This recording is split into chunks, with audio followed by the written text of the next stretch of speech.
Tested it out. Tested it out. Yes, yes, thanks. Good evening, everyone. Hi, can you hear me? Yes. Okay, fantastic. Thanks so much for coming. I am Professor William Adler of the Department of Political Science. Thank you. Thank you. My colleague, Dr. Ellen Cannon, is very enthusiastic. We appreciate it always. I'm also the coordinator for the minor in Jewish Studies, which we're just launching. Tonight is our inaugural speaker, Dr. Daniel Greene, who's going to be speaking to us shortly. I just wanted to give a brief introduction to the program and to some upcoming events and things you should be aware of also to keep in mind for the future. I have a couple notes here so I don't forget anything. So first of all, tonight, as I mentioned, is our inaugural event for the minor in Jewish Studies. We're hoping to expand and do more. So coming up on November 18th, exactly 2 months from now, we're going to be hosting Dr. Donna Devine from Smith College. She's going to be speaking to us about something relating to Israeli politics and religion, and it's a really, fixed and unchanging topic with nothing in the news that would have any reason to think that something might change before that. So stay tuned for more information on that coming up soon. We also wanted to let you know about, for students, either undergraduates who are doing an honors thesis or graduate students, any of you who are doing research relating to Israel in some way, there's a scholarship opportunity that's available, the Canon Herskovic Scholarship for Israel Studies. If you're interested in applying for that, there's going to be a call going out if it hasn't already gone out, and more information on that shortly. Okay, and I'm going to now turn it over to Dr. Chuck Steinwedel, my colleague in the Department of History.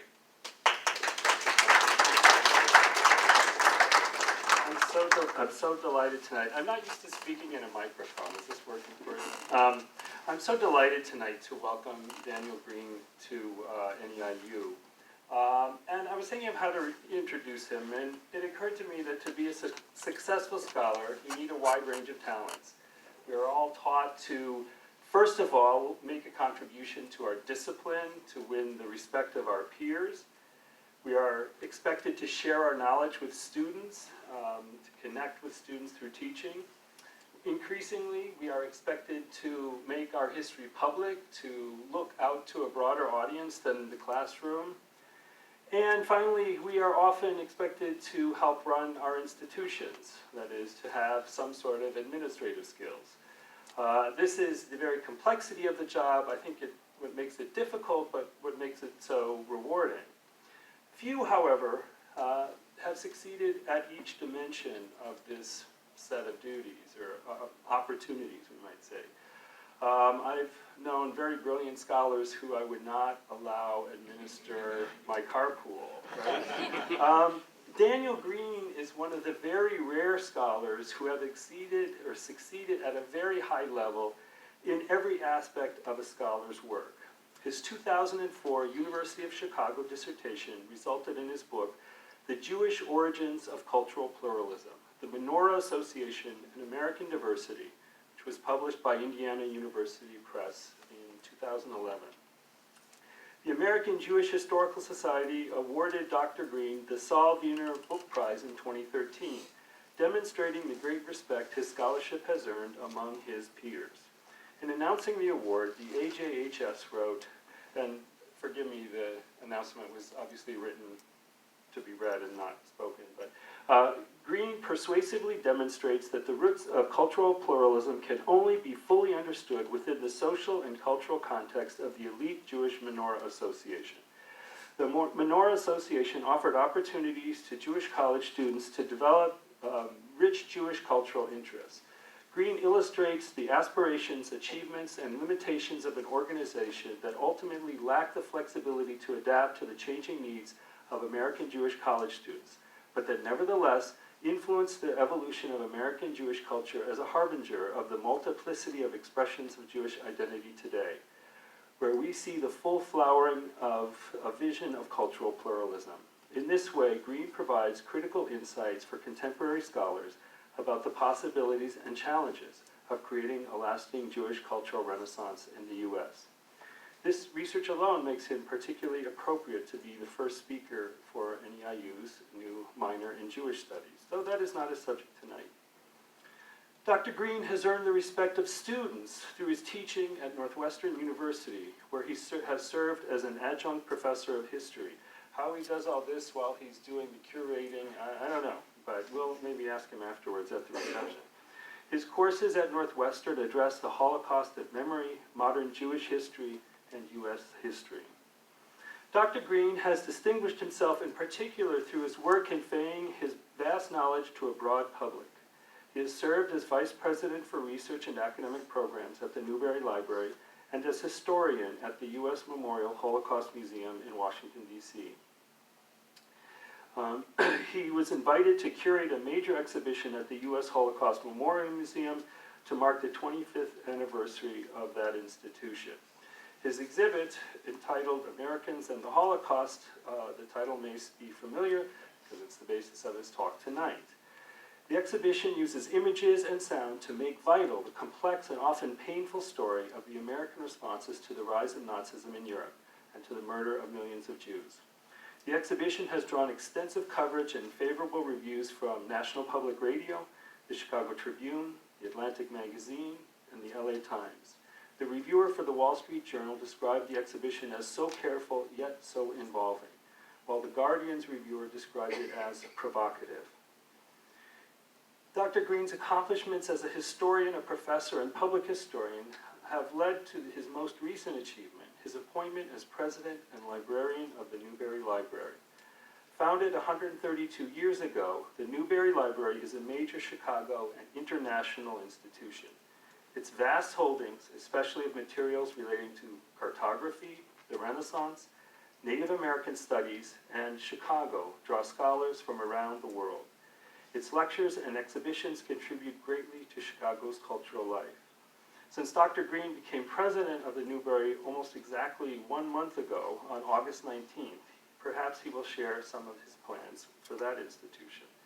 We are so fortunate to have Dr. Greene here tonight to share his work on the exhibition Americans and the Holocaust.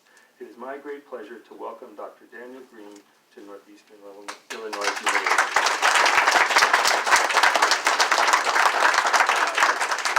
Thank you for that generous introduction. I probably have nowhere to go but down now.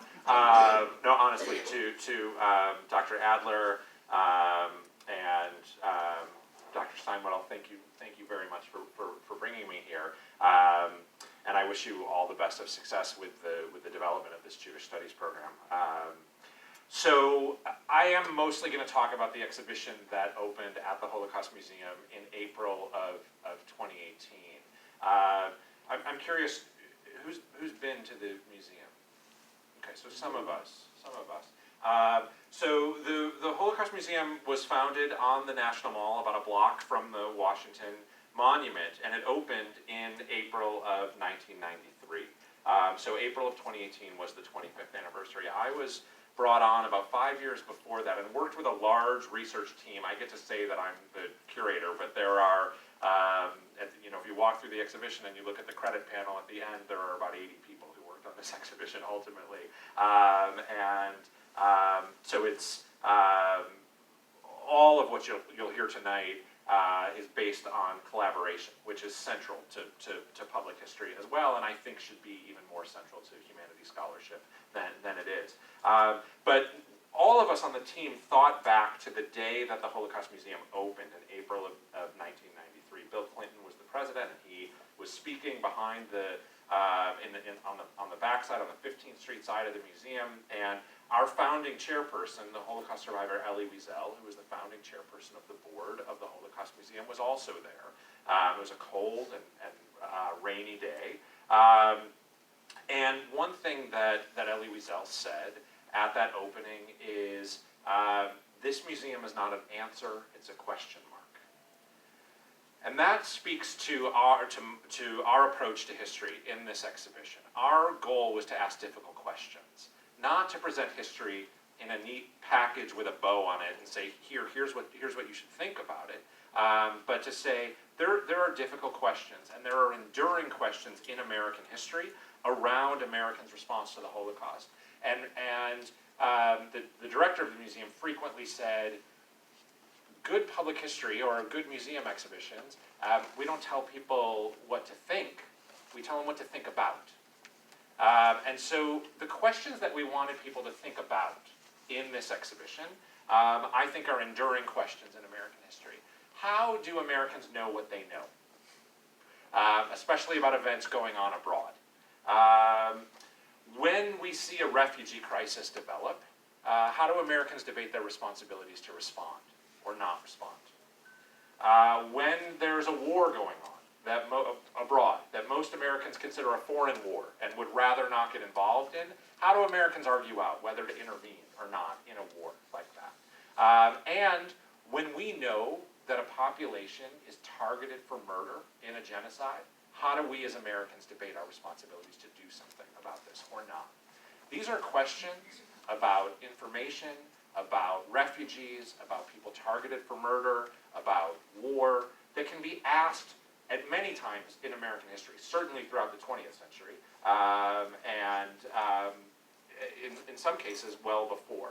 So we were motivated by trying to ask enduring questions, but to look deeply at the history of the 1930s and 40s. How did Americans respond to Nazism? To take on these questions. So a lot of what you'll hear me say tonight has resonance for the present, and I'm happy to talk about that resonance, maybe in the Q&A.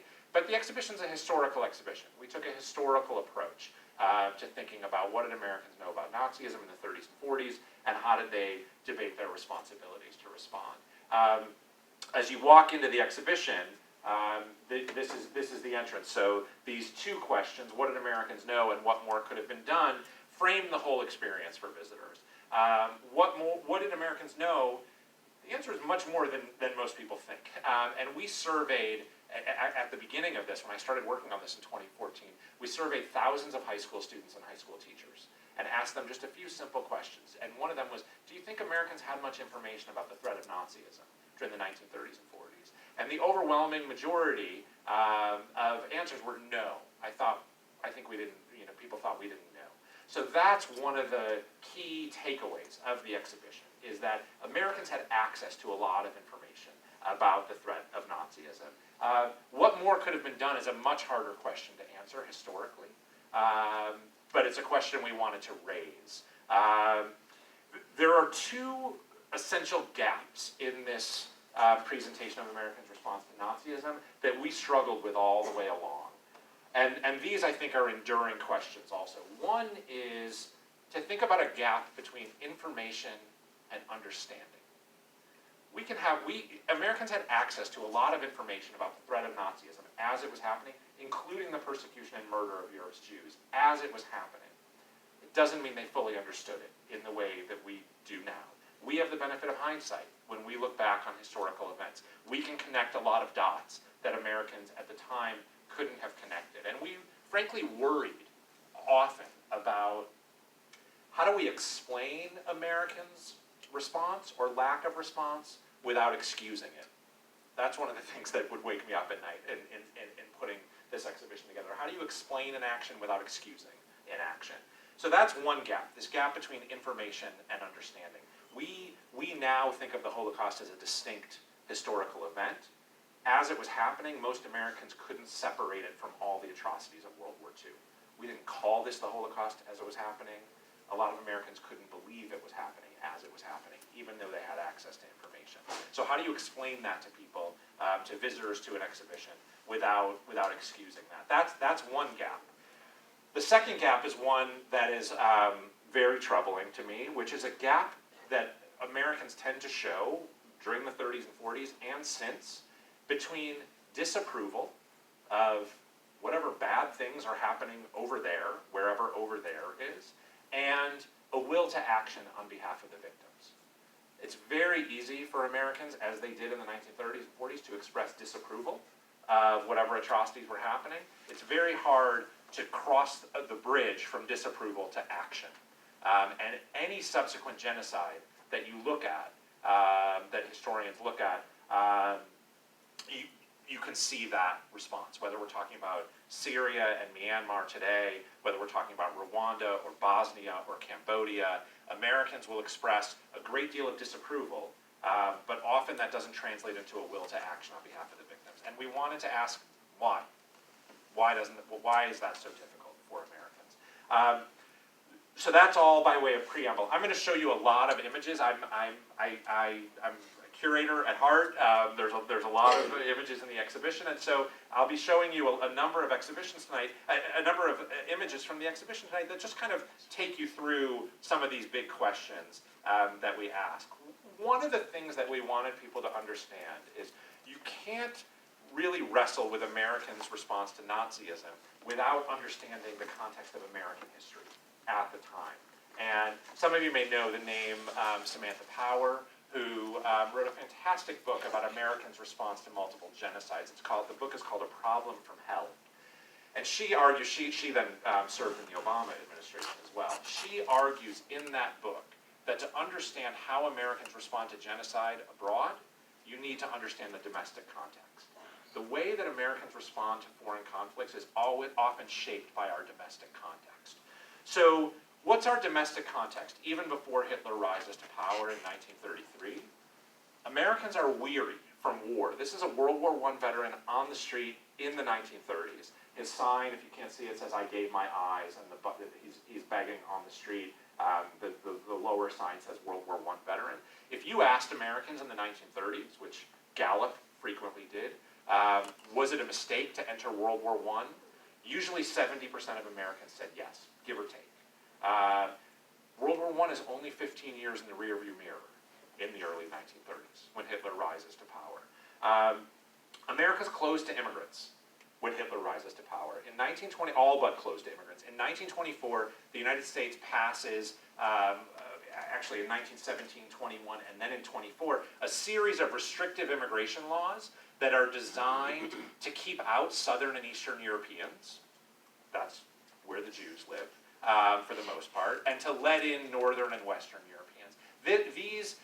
The immigration quota laws of 1924 are based on what was understood at the time to be a scientific hierarchy of races, including white ethnic groups. Jews and Italians and other Eastern Europeans were at the bottom of this. These are white supremacist immigration laws. Asians are excluded entirely by these immigration laws, and these predate Hitler's rise to power by 9 years with this 1924 immigration quota law. So this vision of America as a nation of immigrants, which is said in the 1920s and 30s, is not lived out on the ground in policy. We're doing a lot with the U.S. government is doing a lot to keep immigrants out. It's a xenophobic nation, right? Here's the Ku Klux Klan in Washington, D.C., marching in front of the Capitol in the mid-1920s. Both these immigration laws and then white supremacist organizations like this that exist are trying to draw boundaries around who gets to be an American. And what's central to that answer is white Protestants. The KKK obviously is deeply racist against African Americans, anti-Semitic, and also something that's forgotten often today, deeply anti-Catholic in the 1920s as well. They will enforce their beliefs about what America should be, often by using violence and intimidation. It's a segregated America. It's Jim Crow America at this time. This is North Carolina during the 1930s. Segregated facilities throughout much of the United States. And the Nazis will make great use of this in their own propaganda. The Nazis are brilliant propagandists. Joseph Goebbels, the Nazi minister of propaganda. If you think about some of the early laws that the Nazis passed in 1933 and in 1934 and 35 against Jews, some of those laws said, Jewish doctors can't treat non-Jewish patients. Jewish lawyers can't represent non-Jewish clients. Jews can't swim in pools with non-Jews. Jews can't belong to athletic clubs or other clubs that non-Jews belong to. That looks a lot like the Jim Crow South in many ways. And the Nazis make great use of that in their propaganda. Of course, no one knew in the 1930s that these policies would lead to mass murder. Even the Nazis don't come in with that plan. So these are the preconditions of America, and then in 1929, the bottom falls out of the economy. This is a soup kitchen run by Al Capone. It's about 900 South State, so great Chicago humanitarian Al Capone. But it's economic catastrophe that is hard for anyone living right now to imagine. 25% unemployment. Most Americans don't own stock at this point, but the stock market dropped by 90% during the Great Depression, and the Depression lasts. The economic catastrophe lasts. So if you think about the preconditions to 1933, you've got a nation that's closed to immigrants, a nation that's highly xenophobic, a rise of anti-Semitism, and actually throughout the 1930s and 40s, by all measures, anti-Semitism is on the rise in the United States too, not on the decline. And then deep economic insecurity. So then we turn to 1933 and we look abroad and we see this. We see a new world leader in Germany in 1933. Americans are fascinated by a new world leader. Hitler's on the cover of Vanity Fair in 1932. He's frequently on the cover of Time magazine. You could pick up multiple issues of Time magazine. And these Time and Newsweek and Vanity Fair and other newspapers are covering both the fact that democracy is collapsing in Germany and that anti-Semitic measures are being put in place. The early Nazi measures against Jews were not secret. They wanted them to be very public. They wanted to drive Jews out. Their initial motivation, they believed in a Judenrein and a Jewish-free Germany, but they didn't come in with a plan to murder all the Jews of Europe. They just wanted them to leave. What they're going to learn over time is no one will take them. Even a cover like this is Time magazine from July 10th, 1933. This is Joseph Goebbels, the Nazi minister of propaganda, and on the cover it says, "Say it in your dreams, the Jews are to blame." This is a 4,000-word article that explains to Americans that the Nazis explained the world by blaming Jews. Again, don't get me wrong, this doesn't mean that Americans should have seen that genocide was coming. The Nazis didn't know yet that genocide was coming. But it's not correct to say, oh, well, there was no coverage of the Nazis' anti-Semitism. You could pick up newspapers from any town across the country and read about Nazi measures. One of the best public history, public engagement projects we've done, the museum's done over the course of this, is a crowdsourcing project called History Unfolded. We asked middle school teachers and students and high school teachers and students and college teachers and students to go to their local historical societies and local libraries and look at newspapers. We would give them a targeted date range and say, it was a crowdsourcing project. Take a picture with your phone of the article and upload it. We've had more than 20,000 articles uploaded to this History Unfolded site over 3 years. Historians like to ask, oh, what did the New York Times have to say about this? Most Americans didn't read the New York Times. And most New Yorkers didn't even read the New York Times in the 1930s. There are thousands of dailies in the 1930s, and it's really the wire services. It's AP, it's UPI, it's those stories that get carried across the country. And those wire services do a pretty good job covering Nazism. So early on in the exhibition, you see cases like this of Nazis on the cover of Vanity Fair and Time and Newsweek. And we show the access that Americans had to information about the threats of Nazism.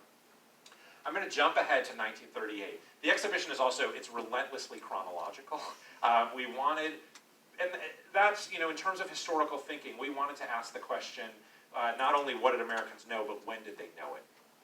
That's critical for understanding Americans' response to Nazism. And so much changes in 1938 with the way that Americans respond to Nazism, for two reasons, at least. One is in March of 1938, the Nazis annex Austria. They take over Austria. It's an event called the Anschluss. And they start to take over areas of Czechoslovakia. What Americans start to understand is Hitler has greater territorial ambitions than just Germany. Hitler wants to conquer Europe. Between 1933 and 1938, Nazism is confined to Germany. So that happens in the spring. And by the fall, in November of 1938, there's a nationwide pogrom. A pogrom is a violent riot. There's a nationwide pogrom across Germany and the former Austria, where thousands of Jewish-owned shops are destroyed, Synagogues are destroyed. 30,000 Jewish men are arrested and sent to concentration camps, which also were not secret at that point. And that event is known as the Night of Broken Glass, or Kristallnacht. It happens in November of 1938, and it's banner headlines all over the United States. Here's the Dallas Morning News. Hysterical Nazis wrecked thousands of Jewish shops, burned synagogues, and wild orgy of looting and terror. You can pick up papers from any town, and you will see Kristallnacht on the front page. 2 weeks later, it's still a front page story. This is the Los Angeles Examiner from late November. Nazis warn world Jews will be wiped out unless evacuated by democracies. One of the questions we wanted to take on in this exhibition is, how does the government respond? And many historians have looked only to President Roosevelt. We wanted to cast a wider lens. The president is not the entirety of the government. So we look at Congress, we look at local governments and their response, but we look closely at Roosevelt's response to Kristallnacht. This is the Baltimore Sun. Roosevelt denounces Nazis. President shocked by attack on Jews. Roosevelt does three things in the aftermath of Kristallnacht. Franklin Roosevelt was a master at controlling the press. He would have these off-the-record press conferences frequently. The reporters would come into his office and he would say, "Hey boys," and it was mostly boys. He would say, "Hey boys, what do you want to talk about today?" But he was always spinning and always playing them. These press conferences were off the record. And if you printed something that was supposed to be off the record, then you weren't allowed back in, right? So he had all the power. But a week after Kristallnacht, the press comes into his office and he says, "This one's on the record. It's a public denouncement of Kristallnacht. It's words without much action. One action that he takes is, we recall our ambassador from Germany after Kristallnacht in protest. We're the only country in the world that does that. And the United States won't have an ambassador in Germany until after World War II ends. So we have no ambassador in Germany between the end of 38 and 45. And then the other thing that he does, immigration quota policy, we don't know that yet. We need to push against that hindsight. And Roosevelt waiving the expiration date of 12,000 visitor visas in such an anti-immigrant climate is not a small gesture, especially to those 12,000 people. So we are trying to get people to think in a complex way about presidential leadership in this exhibition, and show the range of responses and the constraints that even a president faces. Some Americans take to the streets after Kristallnacht. This is New York in 1938. This sign says, "Americans greet Roosevelt recall of ambassador to Germany. Stop Hitler's bloody pogroms against Jews and Catholics." One of the heroes of this story is a journalist named Dorothy Thompson. She's syndicated in hundreds. She's a New Yorker. She writes for the New York Herald Tribune. She's syndicated in hundreds of newspapers across the country. And she writes a book in 1938 about refugees. The book is just called Refugees. And one of the things she says in the book is, it's a fantastic commentary on the inhumanity of our times, that for thousands and thousands of people, a piece of paper with a stamp on it is the difference between life and death. What's she talking about? She's talking about all the bureaucratic hurdles that immigrants needed to make it into the United States. There's a great letter that Albert Einstein wrote to Eleanor Roosevelt in 1941 when she was First Lady. Einstein himself is a refugee from Germany who came here in 1938. And he writes to Eleanor Roosevelt and he says, "Your government has erected a wall of bureaucratic measures to keep immigrants out. Can't you ask your husband to do something about this?" Thompson says that a piece of paper with a stamp on it is the difference between life and death. Here's what she's talking about. This is, and I won't read this all off, but this is what you needed to get an immigration visa in 1938. And each one of these forms is expensive, and many of them have short expiration dates and need to be lined up in order. Immigrants in the 1930s get caught in an economic vice. For a Jewish person to leave Germany, you have to let the Nazis rob you. Meaning, you have to list all your assets. You have to declare all your assets so that the Nazis can confiscate those assets. Jews couldn't leave Germany with money. You can leave with about 10 Reichsmarks in the late 30s. It's about $4 in 1938 dollars per person. To get into the United States, you have to prove that you weren't what was called likely to become a public charge. Now, this public charge language has come back to us today, also in 2019. Likely to become a public charge means that you can't take care of yourself economically. So you got to let the Nazis rob you on one side, and you have to prove on the other side that you can take care of yourself economically. We're in the depths of a depression. The only way to do that is to have an American sponsor. You need an American sponsor to sign an affidavit that declares that they will take care of you financially. And it's not only, if you're an American who wants to sponsor a refugee in 1939, it's not only that you have to sign that affidavit, you have to deposit the money in the bank to show that you have the money to sponsor a refugee. It's different in different cases. I've researched many of these cases. Often it's somewhere between $2,000 and $2,500 per person in 1939 dollars. So you're talking about $55,000 per person today, well above the average annual salary of most Americans at the time. You want to sponsor a family of 4, you need to put down $10,000. If your sponsor was not a relative, the State Department didn't look very favorably on that. So a lot of immigrants, a lot of affidavits are rejected because they're not from relatives. So you have to, there's so many hurdles to cross. Number 9 is particularly one to point out, a certificate of good conduct from the German police authorities. That meant that Jews had to go to a Gestapo office in Germany and ask for a certificate of good conduct. All of these forms on the German side had to be stamped by the Nazis. Those stamps cost money. And then the ship ticket itself could be prohibitively expensive. So it's very difficult to make it out. One of the questions I get in Holocaust courses that I teach from undergrads, from high school students, is, so why didn't the Jews just leave? And it's a question, it's a natural question to ask, but it's a question that's somewhat naive when you consider all of this. What we're trying to do in this exhibition and in this project was reframe the question. Why did the United States make it so hard for people to get in? Not why didn't the Jews just leave? So this wall of bureaucratic measures, that's Einstein's words, is reproduced in the exhibition. This is a 9-foot-tall case with all of the types of documentation from the Holocaust Memorial Museum's collection that people needed. In this case, you see passports, affidavits, certificates of good conduct, ship tickets. Literally, this one historian has called it a paper wall, that it's paper walls that kept refugees out at the time. So Americans, by 1938, this is from the Oakland, California Tribune, start to ask questions like this. How many refugees could we take? I realize this slide is a little blurry, but in each country, what you're seeing is 2 numbers with a dash in between them. On the left of the dash is an estimate of how many Jews live in these countries at various times, or at this time in 1938. Poland, for example, 3.25 million.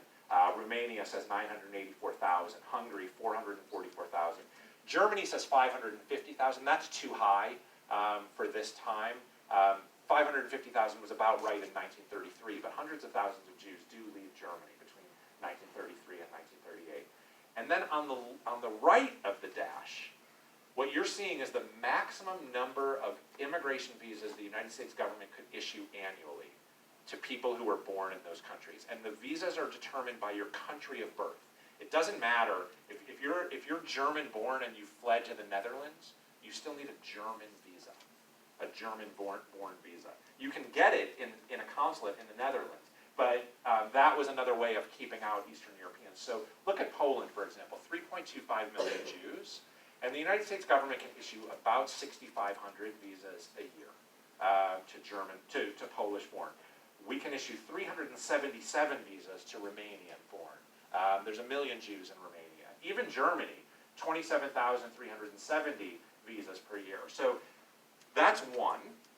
But 2 is we weren't issuing all the visas that we could have.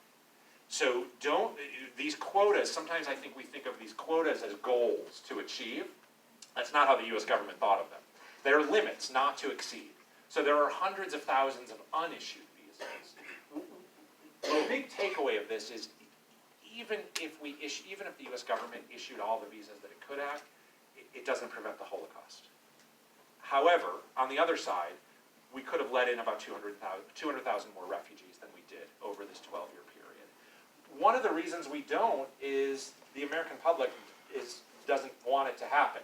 So this gap that I've talked about between disapproval and will to action, one of the things that you see throughout the exhibition is Gallup public opinion polls. So Americans are asked, this is 2 weeks after Kristallnacht, November 1938, do you approve or disapprove of the Nazi treatment of Jews in Germany? I mean, once you take margin of error into account here, almost all Americans disapprove of the Nazi treatment of Jews in Germany. And so then they're asked in the same week this question: should we allow a larger number of Jewish exiles from Germany to come to the United States to live? And 72% say no. So there's that gap between disapproval and will to action. And no matter what Americans learn between 1938 and 1945, the needle doesn't move much on this number. It's almost always 2/3 to 3/4 of Americans saying, no, let's not let them in. So I told you about how Roosevelt responds to Kristallnacht. Congress responds differently. Congress, in 1939, a couple months after Kristallnacht, introduces this bill, or tries to introduce this bill, to let in German refugee children. This is a co-sponsorship. It's actually bipartisan, hard to imagine. It's Senator Robert Wagner, a Democrat from New York, and a congresswoman from Massachusetts named Edith Norris Rogers. So it's Wagner and Rogers that gets known as the Wagner-Rogers bill. And the bill says, let's let in 10,000 kids a year for 2 years. Kids are defined in this bill between 5 and 14 years of age. And what Wagner and Rogers are saying is, let's just let in 10,000 kids in 1939 and another 10,000 kids in 1940, and let's not count them against the immigration quota. Eleanor Roosevelt is one of the biggest champions of this bill. She says, I think it's a wise way to do a humanitarian act. Other nations take their share of the child refugees. For those of you who know about the Kinder Transport Program, where about 10,000 kids make it into Great Britain, that's happening at this moment. That's what she's referring to. And the voices against the bill are mostly Southern white Democrats, like Robert Reynolds from North Carolina, who says, my heart goes out in sympathy to the refugee children, but my heart beats in sympathy first for American sons and daughters, in preference to the children of fathers and mothers of any other nation in the world. Wagner will introduce at least 5 bills into Congress to shut down immigration entirely. So, I mean, Reynolds will, I'm sorry, not Wagner. So Senator Reynolds goes to Senator Wagner, the sponsor of the bill, and he says, look, you can have your bill. Here's the deal. We'll let in 20,000 kids outside, and we won't count them against the immigration quota, in exchange for shutting down immigration to absolute zero for the next 5 years. And Wagner says, I can't take that deal. That's not a deal at all. And he pulls the bill. The bill never makes it to the floor for a vote. It never makes it out of committee.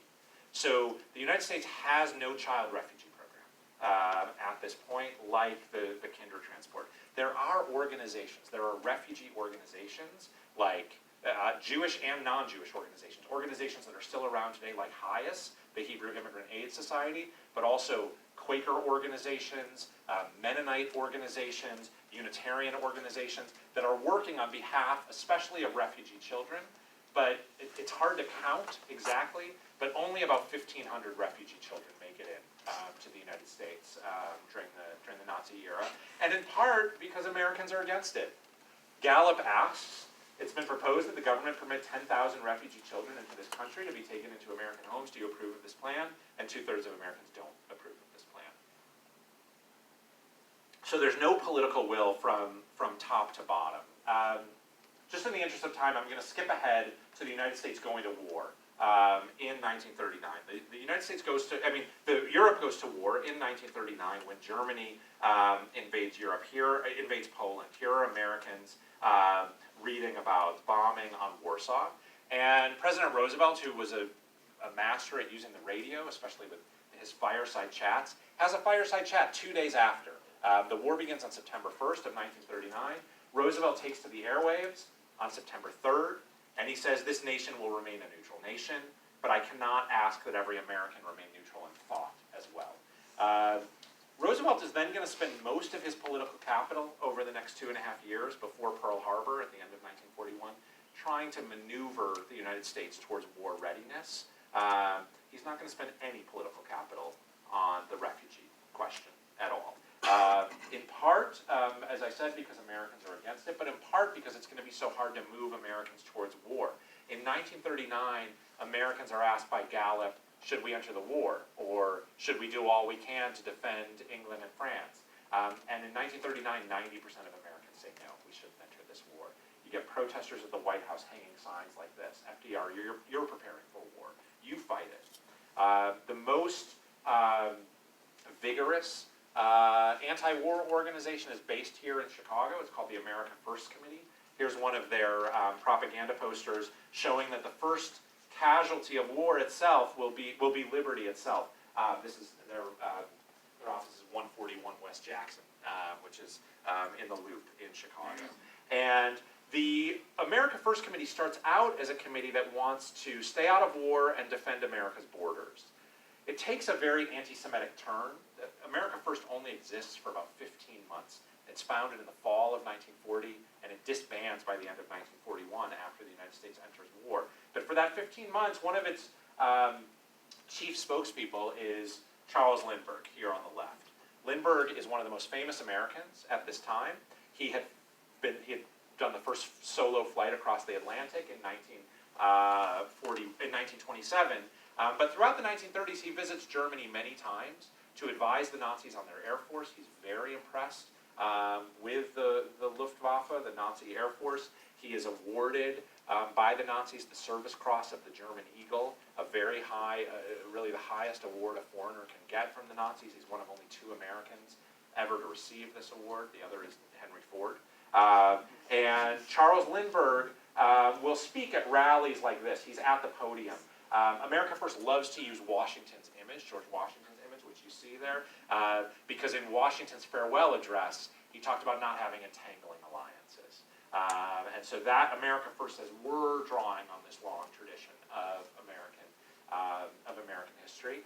Lindbergh gives an infamous speech in Des Moines, Iowa, on September 11th of 1941, where he says there's 3 groups that are leading America to war. These are the 3 most dangerous groups for Americans. The first is the British. And he says, of course, this makes sense. The British are the last line of defense. Of course they want the Americans to enter this war. The second group that Lindbergh cites is the FDR administration. And he says, the FDR administration is taking you to war because FDR is a warmonger and he's been lying to you all along. And then Lindbergh says, and the third group that wants us to go to war is the Jews. And he admits that Jews are being persecuted in Germany, and that it makes sense for Jews to want us to go to war. But then he threatens Jews in America. He says America's been a tolerant land for Jews. That's debatable in 1941, but that's what he says. He says America's been a tolerant land for Jews, and if we go to war, there will be a backlash of anti-Semitism here in the United States. And then he immediately slips into all these anti-Semitic tropes. He says, why are you getting all these messages about war from the media? Because the Jews control the media. Why are we starting to see interventionist films come out of Hollywood? Because the Jews control the Hollywood studios. And those are classic anti-Semitic stereotypes and lies about Jews that he starts to spout on behalf of America First in 1941. One of the best responses to him comes from a political cartoonist named Theodore Geisel, right? We know him as Dr. Seuss. But before he's known for his children's books, he's a political cartoonist for a left-leaning New York newspaper called PM. And here's one of his responses to Lindbergh. This is a mother or a grandmother with an America First sweater reading her children a terrifying story called Adolf the Wolf. And what she's saying is, and the wolf chewed up the children and spit out their bones, but those were foreign children, and it didn't really matter. This debate of do we go to war, do we not go to war, is settled only by Pearl Harbor. This is Pearl Harbor, December 7th, 1941. Japan bombs Pearl Harbor. The next day, we declare war on Japan, and 3 days later, Hitler declares war on the United States. So by December 11th, we're in a world war. And our first response to world war is about national security, seemingly. The United States government starts to round up people of Japanese ancestry and Japanese American citizens in the name of national security and forcibly remove them from the West Coast to inland to 10 inland camps. The government's worry, justification for this was that these people are national security threats. So this is also not secret. This is Life magazine. The offensive term of the day of Japs. It says Coast Japs are interned in mountain camps. This is Manzanar in Independence, California, which is now a National Park Service site. Life magazine calls Manzanar a scenic spot of lonely loveliness, where Japanese Americans are being held for their own protection. By contrast, this is the Crisis magazine, the magazine of the NAACP. And they call these places concentration camps, which technically they are. Americans in concentration camps. It's probably hard to see the pull quote in the middle, but it says, "Color seems to be the only reason why thousands of American citizens of Japanese ancestry are in concentration camps. Anyway, there are no Italian Americans or German Americans in such camps." There was some rounding up of Italian Americans and German Americans, but they were not held for the duration of the war, as nearly 120,000 Japanese Americans and people of Japanese ancestry were. So it also speaks to our national security fears and the extent of our xenophobia at home as the war is beginning. Let me just show you what the war looked like to Americans. These are propaganda posters issued by the U.S. government in 1943. So here on the left, what's being communicated? Nazism is an enemy of Christianity. On the right, Nazism is an enemy of our sacred American documents and our sacred American values, the Constitution, the Bill of Rights. Two more, Nazism is an enemy of American children. There's a looming swastika in the grass on this one, looming over 3 white Americana-looking children. What you don't see in our propaganda is Nazism as a threat to Europe's Jews. That wouldn't have sold to the American people. That's not why we go to war. We go to war. One of the things that we really want to prompt people to think about in this exhibition is that the Nazis fight 2 wars at once. The Nazis fight a war against the Allies, and the Nazis fight a war to destroy the Jews of Europe. And these wars are equally important to the Nazis. And in response, the Allies fight one war. The Allies fight a war to defeat fascism. They never fight a war to rescue the Jews. And I'll talk more about that as we get to the end. We still make fun of Hitler during the war. It's cover of the New Yorker from Halloween of 1942, drawing on The Wicked Witch of the West from The Wizard of Oz, which was a 1939 movie. But we also see Hitler in our propaganda as a murderous madman. Here's a propaganda poster. "We shall soon have our stormtroopers in America." What do you say, America? But even this is not about a threat to Europe's Jews.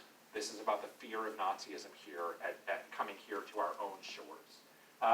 The last kind of chapter of the exhibition asks, so how did Americans learn and when that the Nazis had a plan to murder all the Jews of Europe? And I can tell the ins and outs of that national security story and information story if you'd like. But suffice it to say for now, we can talk about that in Q&A if you'd like. But the key takeaway is that mass murder begins on the Eastern Front in the summer of 1941. Historians call this the Holocaust by bullets. These were mobile killing squads that would go out to towns where Jews lived, round up Jews in the center of town, move them outside of town, have them dig large pits. Jews would stand on the edge of these pits, and they'd be killed one by one by guns. The Nazis, over the course of 1941, decide this is not efficient, and that it's also taking a toll on their soldiers to have such hand-to-hand or face-to-face murder. And they decide that they need to build killing factories, killing sites, and that it's more efficient to move Jews to those sites and kill them there. By the spring of 1942, there are 6 killing sites operating across occupied Poland, as well as hundreds of concentration camps where Jews are being killed. By November of 1942, this is public information in America. This is the LA Times from November 1942, Nazis wiping out Jews in cold blood. This headline is incorrect in terms of the numbers. Half of Europe's Jews dead. That's not accurate at the time, but it gives you a sense of what Americans could have been reading. Heinrich Himmler, the architect of Nazi genocide, is on the cover of Time magazine in October of 1943. A quote from the article says, "Himmler and his trained Gestapo animals have organized a program of extermination without parallel." So this is public knowledge in the United States. It doesn't mean that all Americans can believe it. But just the fact that Gallup asked this question in 1943 is so instructive. It's been said that 2 million Jews have been killed in Europe since the war began. Actually, by early 1943, it's already more than 4 million Jews, but 2 million starts to become the number that gets used.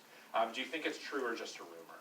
And you see it's half and half of Americans who believe it's true or just a rumor. We will spend the next years, if you think about some of these moments, November of 1942, where's the U.S. Army? It's just landing in North Africa, nowhere near Poland. If you start to think about key dates in World War II, maybe no more key date for American memory than June 6th, 1944, D-Day, when Americans land in Normandy, also not near occupied Poland, where these killing sites are. More than 5 million Jews are dead by D-Day. So one of the tragedies of this history is by the time we know that it's happening, it's too late to do anything militarily about it, even if it were our goal. It's not our goal. Our goal is to defeat fascism. You only see some changes in that very late in the war. This is Henry Morgenthau, who's the Secretary of the Treasury. What he learns by late 1943 is that members of the State Department are actively obstructing aid from making it to Jews and actively obstructing information from making it to the American public. Morgenthau takes this report to his boss. He takes this report to FDR. In January of 1944, it starts one of the greatest crimes in history. The slaughter of the Jewish people in Europe is continuing unabated. He's trying to convince Roosevelt to change our policy. And Roosevelt issues an executive order in January of 1944 to found a new body, a new government agency called the War Refugee Board. And the War Refugee Board's job is to rescue Jews. The fine print is their job is to rescue Jews as long as it doesn't impede the war effort. And over about a year and a half, the War Refugee Board is able to save over 100,000 Jews by legal and illegal means. These are the members of Treasury who work on this are really some of the heroes of this story. They work for the U.S. government and they break U.S. laws to aid refugees. One of the things the War Refugee Board does, I'll just tell you one story, is they bring nearly 1,000 refugees to a camp, Fort Ontario in upstate New York. It's in Oswego, New York. But they don't admit them as immigrants. They hold them behind barbed wire. At this camp, they declare them guests of the United States. Every refugee who arrived in Fort Ontario in August of 1944 had to sign a piece of paper that said they'd go back to Europe when the war ended. Here's a boy on one side of the fence in Oswego. This is a refugee, and he's talking to kids from Oswego. The borders of this camp became a little bit porous. Some of the kids go to high school in Oswego, and ultimately they don't go back to Europe. Truman, in February of 1946, admits them to the United States as immigrants. They actually have to go up to Canada and cross the border to come in as immigrants. But this is the only instance, these 982 refugees in Oswego in August of 1944, this is the only instance where the U.S. government during the Nazi era admits a mass of refugees outside of the immigration quota system, these 982 refugees. So where are we left at the end of this history in 1945? I just want to present two contrasts, and then I'll stop and we can have some questions. April of 1945, American troops start to encounter concentration camps in Germany. It's not why they're there to liberate these camps, but they stumble upon them. So this is Ohrdruf, a subcamp of Buchenwald, and this is Eisenhower, the head of the Supreme Allied Command. He, of course, has access to information, and he can't believe what he's seeing when he walks into this camp. He says two things immediately. He sends a cable back to General Marshall. He says, first, we need to get editors of U.S. papers here immediately to document this. And within weeks, there are editors of U.S. papers there, and he says, and we need a delegation from Congress to come. He is already worried when he walks into this camp that people won't believe it, and that this will be attributed to propaganda. And he says that. This this is the second week of April of 1945 over there. This is the second week of April of 1945 over here. The president's done. He's been president for 12 years. It's hard for Americans to imagine others, especially Truman, taking office, as you see on that. So Americans are consumed with a huge domestic story, the death of the president. Also, in thinking about Roosevelt, one historian has written that Roosevelt lived through the Holocaust, but he lived in a pre-Holocaust world. We don't see images like this. We have a lot of information about it, but we don't see images like this. Roosevelt never sees images like this. He dies this week that Eisenhower walks into Ordre.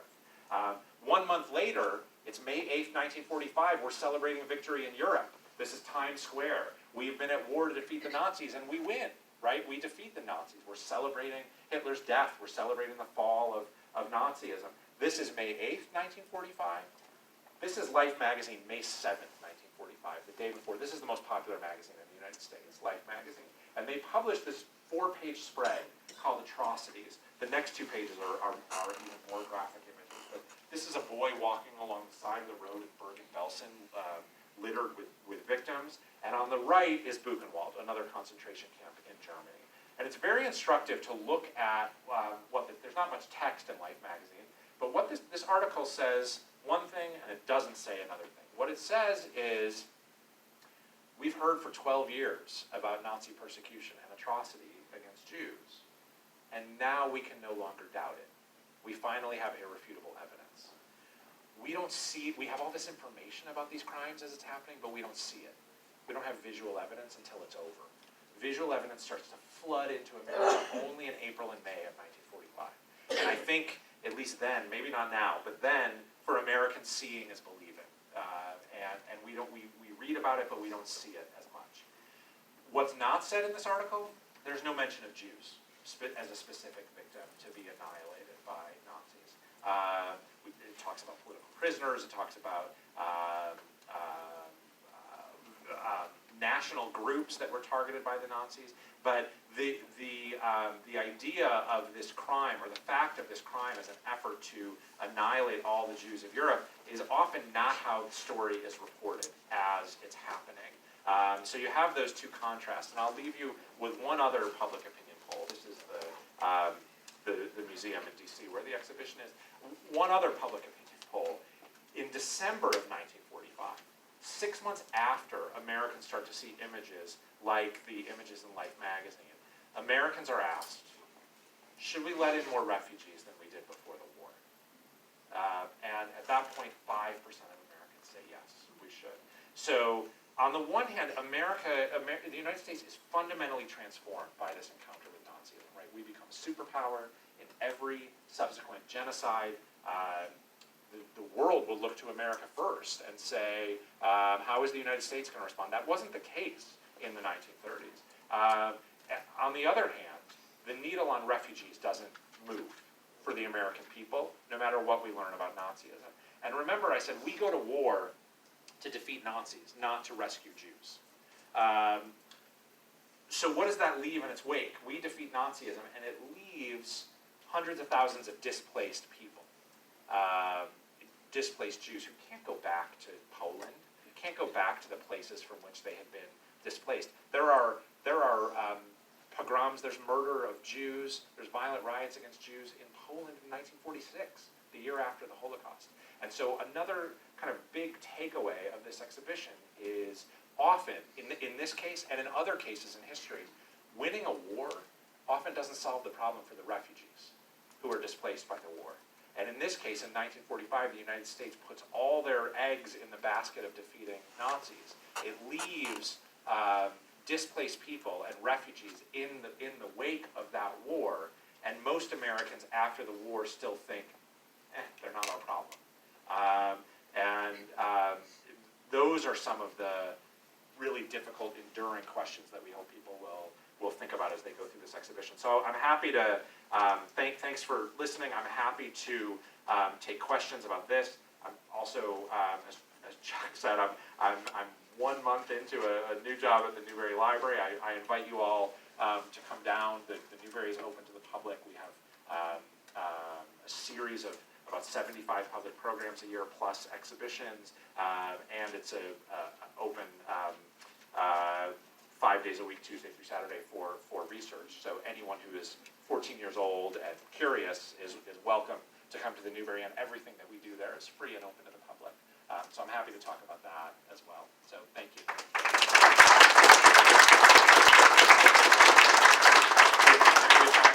Dr. Greene has agreed to take some questions, so just raise your hand and he will call on you. Yeah, and if I need, tell me if I need to repeat the question if people have trouble hearing it too. I know that can be it.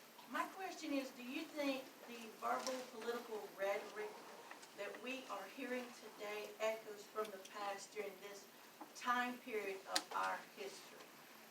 I think the themes are xenophobia in the United States. It's not the only moment where we've had heightened xenophobia, but we've certainly seen a rise in white supremacy. I think we've seen. I think these beliefs are always there among some percentage of the population. I think what we're seeing now is a permission for them to be more public, and to be where sometimes it's shameful to hold these beliefs or un-American to hold these beliefs. Now we're coming into, I think, a moment where there's a lot of screaming from both sides, but ideas that we used to see as un-American, or at times that we've seen as un-American, are there's a more permissive culture for those to be out on the streets. One of the, I'm trained as a U.S. immigration historian, and one of the things that I think about often, and I think one of the things that connects all these disparate projects across my work, is I'm interested in the tension between humanitarian ideals, like we're a nation of immigrants, and political realities on the ground, and why it's so hard for us on the ground to live out those realities. And you could say that with we're a nation of immigrants. You could examine that by looking at all men are created equal, right? And then thinking about a history of enslaved peoples and the legacy of enslaved peoples. And not to do this, so what I encourage students then is not to do this in a way that just sits in easy judgment and points fingers and says, well, damn you, America. But actually to say this tension between humanitarian ideals and political realities on the ground is American history. That's what we have to struggle with as Americans. That's the reality of American history. We have not reached those ideals, and at different moments in time, we struggle with them in different ways. Unfortunately, it's often in moments of heightened crisis that we have the most trouble living out those ideals. And you see that especially in this 1938, 39, 40 period. Once we go to war, it's almost impossible for a refugee to cross the Atlantic. There's not a lot of ships with civilians crossing the Atlantic after Pearl Harbor. But in 38, 39, 40, there actually are. And we let in over 100,000 refugees during that 3-year period.